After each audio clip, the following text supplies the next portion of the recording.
Welcome to new TV Telugu. ఇప్పుడు AP top 10 చూద్దాం. Palamaner CM Narasimharaju యువతకు హెచ్చరికలు జారీ చేశారు. సీఎం నరసింహరాజు మాట్లాడుతూ ఐపీఎల్ క్రికెట్ బెట్టింగ్లకు పోయి జీవితాన్ని నాశనం చేసుకోవద్దని హితవు పలికారు.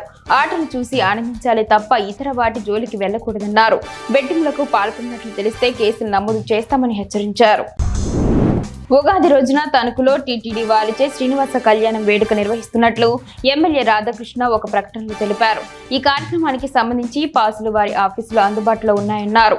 అలాగే 5 గంటల నుండి నరేంద్ర సెంటర్లోని హోలీ గ్రౌండ్స్ లో వివిధ సాంస్కృతిక కార్యక్రమాల మధ్య ఈ కళ్యాణం జరుగుతుందని చెప్పారు.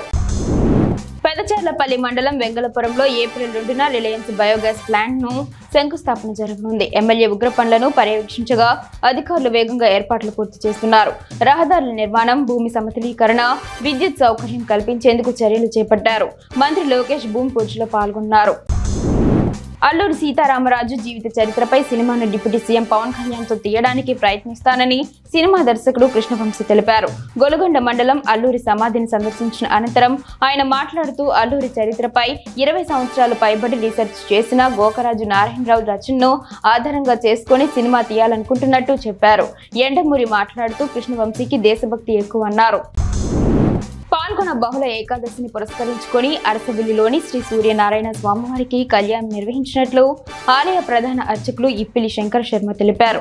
ఉదయం 7:30 కళ్యాణ మహోత్సవం ప్రారంభమైందని అన్నారు. వేద మంత్రాల మంగళ వాయిద్యాల నడుమ స్వామివారి కళ్యాణం అంగరంగ వైభవంగా జరిగిందన్నారు. ఈ కార్యక్రమంలో భక్తులతో పాటు ఆలయ ఈవో ఎర్రంశెట్టి భద్రాచ ఉన్నారు. చిత్తూరు నగరంలోని 8వ వార్డు వెంగళరావు కాలనీలోని అస్తవ్యస్తమైన డ్రైనేజీ సమస్యను పరిష్కరించాలని ఇన్ఛార్జి ధనరాజ్ డిమాండ్ చేశారు. బాబు మేస్త్రి తన విధులు సమర్థవంతంగా నిర్వర్తిస్తున్నారు, కానీ కమిషనర్ కు ఎన్నిసార్లు వినతులు ఇచ్చినా స్పందన లేదు అని ఆయన ఆరోపించారు. కాలనీలో నీటి నిలుపుదల, మురుగునీటి సమస్యల పరిష్కారానికి వెంటనే కాలువలు నిర్మించాలని మంగళవారం కోరారు. గాజువాక నియోజకవర్గంలోని శ్రీనగర్ పరిధిలో దుర్గానగర్ సర్కిల్ వద్ద రోడ్డు అధ్వానంగా తయారైంది. ఈ మార్గం గుంతలు నిండి ఉండడంతో వాహనదారులు తీవ్ర ఇబ్బందులు ఎదుర్కొంటున్నారు. స్టీల్ ప్లాంట్ గాజువాక వెళ్లే వారికి ఇదే ప్రధాన మార్గం. దీంతో ఇబ్బందులు పడుతున్నామని రోడ్లు మరమ్మతులు చేయాలని, లేదంటే కొత్తగా రోడ్లు వేయాలని స్థానికులు కోరారు. నర్సీపట్నం నియోజకవర్గానికి స్పీకర్ అయ్యన్న పాత్రుడు 8 నెలల్లో 84 కోట్ల రూపాయలు తీసుకువచ్చినట్లు టీడీపీ రాష్ట్ర ప్రధాన కార్యదర్శి చింతకాయల విజయ్ తెలిపారు. నర్సీపట్నంలో మాట్లాడుతూ నర్సీపట్నం ఏరియా ఆసుపత్రిలో డయాలసిస్ సెంటర్ ఏర్పాటు చేసింది అయ్యన్న అన్నారు. జీవో లేకుండా మెడికల్ కళాశాలకు శంకుస్థాపన చేశారని విమర్శించారు. జనసేన నియోజకవర్గం సమన్వయకర్త రాజాన సూర్యచంద్ర పాల్గొన్నారు. అవనిగడ్డలో డిఎస్సి విద్యార్థులు నిరసన చేపట్టారు. మెగా డిఎస్సి నోటిఫికేషన్ వెంటనే విడుదల చేయాలంటూ డిమాండ్ చేశారు.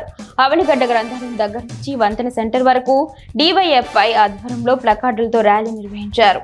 ప్రభుత్వం వచ్చిన తర్వాత ముఖ్యమంత్రి తొలి సంతకానికే విలువ లేదా అని ఉద్యోగులు ప్రశ్నించారు.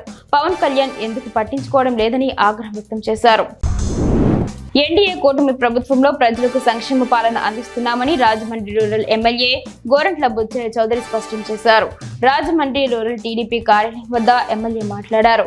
సీఎం సహాయ నిధి ద్వారా ఇప్పటి వరకు నియోజకవర్గంలో 81 మందిని ఆదుకున్నట్లు వెల్లడించారు.